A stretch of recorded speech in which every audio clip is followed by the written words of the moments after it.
In this Sunday's readings, we hear of God's desire to have His people gather like a large tree that's encompassing all people and all nations. We have this beautiful image, all these branches, all these birds of every kind that's going to dwell there, bearing all sorts of fruit.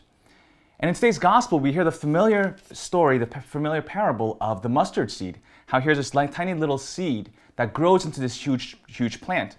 And we definitely see the church in that parable.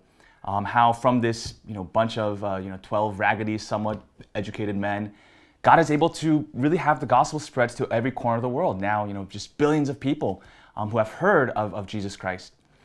But at the same time, we have to realize that the work isn't done yet. There are still billions of people, and even in the United States, we have millions of Americans who identify religiously as none. They have no relationship with Jesus Christ. And so we have the task of evangelization. Although it is God who does the main work of bringing forth the fruit, He invites us to participate in that work.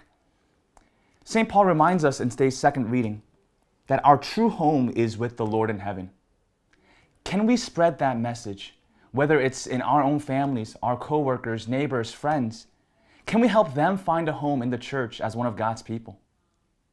We will all appear before the judgment seat of Christ, St. Paul says. When we do appear before Him, can we show how we've brought so many people to find a home in Christ's church and therefore find ourselves a place in heaven as well? And that's my Sunday game plan for this Sunday.